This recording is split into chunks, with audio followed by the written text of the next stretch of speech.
журналист. Бүгінгі күнге мына шундай милләт әйберләре белән шөгыльләнәм. Изүнең мәгънәсе бик зур булган. Ул татар кызның күлмәген бизәп кенә тормаган, ул үзенең функцияларында булган.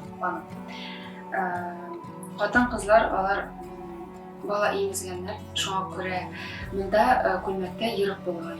Ул йөрекне каплар өчен менә шундый изүләр каплаганнар йөрекне. Шу изүне аннан соң алып, баланы имезергә бик уңай булган. Тышкы изү булган, эчке дә күкрәкчә булган. Тышкы изү ул менә шулай итеп чигелгән, төрле ташлар белән обязательно должна быть симметрия. Эчке изү ансы уже менә на тканевой основой ясалган, ансы чигелмәгән. Проще ясалган, потому что это нательный ансы внешний. Мин ташлар һәммәсе дә минем аягым тегелгән. Меня часто сорыйлар, сезонны клейтәсме, безнеңдә клей дигән нәрсә юк. Менә бу чиккән әйберләр, мин чөнки телим әйберләрем озак служить итсен. Кемдер анасын бүләк итеп балаларына калдырсын, ыныкларына калдырсын. Шуңа күрә каждыйсын аерым дигән. Башлаганда, әле эшли башлаганда у меня даже целевая аудитория была другая, больше молодежи было. И минем в основном полфаклар, анда күбрәк тегән киемнәр. Чөнки мин дизайнер одежды, до этого еще закройщикны бетердем, шуңа күрә мин тегүгә бик нык бирелгән идем. Күлмәкләр тектерәләр иде, выпускныйга тектерәләр, никахларга. Менә 4 ел, 5 ел китте, шул башлаганнан соң бу теманы. Хәзер әйтәсем килә, целевая аудитория да үзгәрде. Мне кажется, уровень даже нарастет у меня по работам. Сама вижу я это, чувствую. Больше старшая аудитория. Хатын-кызлар урта буыннан һәм олы яшьтәге хатын-кызлар, балалар һәм заказ бирәләр шундай әйберләргә, хәсидә, изүләр. Молодежь да бар инде, балаларга да сырыйлар менә костюмнар. Ну, редко заказал. Һәм әйтәсем килә, мужской түбәтәйләргә. Быел нигәдер мужской түбәтәйләргә спрос артты. Әле генә күрсәтергә только юк. Пример, у меня там авторская вышивка с камнями. Не просто там бисә, а именно камнями. Шундай түбәтәйләрне 2-нче айында алар зур эшли. Ул мине яраткан эшем. Шуны яратып эшлим. Шу яратып эшләгәч, мне кажется, у меня результат такой вот на высоте. Һәм минем әйберләрем алар Казанга килгәч тә отличается тем, что мин Казанда укымаган, мин Оренбургта укыган, оренбургский татары, оренбургское видение, шулай дип әйтәсем килә, другое видение. И укытучыларым бик көчле булды. Аллашка мин аларга рәхмәтлемен. Шуңа күрә Казанга килгәч, әйберләрем минем отличается. Эшләгән әйберләрем. Мин үз эшемне яратып эшлим. Ул миңа тынычлык та бирә, рәхәтлек тә бирә, финанс яктан да куандыра.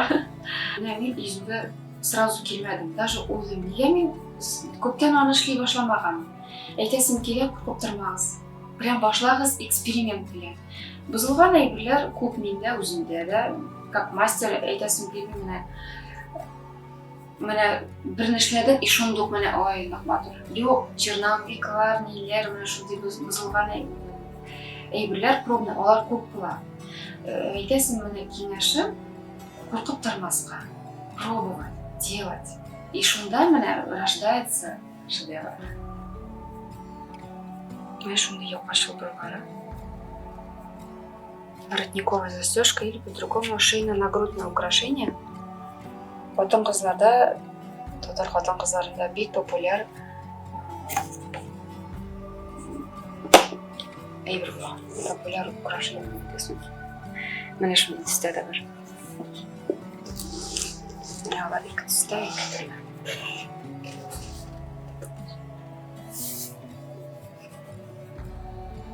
Узакламый менә монсы уже сатылган да инде. Монсы китә Америкага. Интернетне, Инстаграмда күбесенчә шуннан язалар, шунда танышабыз. Әйберләремне күреп бик охшаталар да, һәм заказ биреп доставкалар белән яки танышлар аша җибәрәм, чит илләргә күрсенчә китәки әйберләр.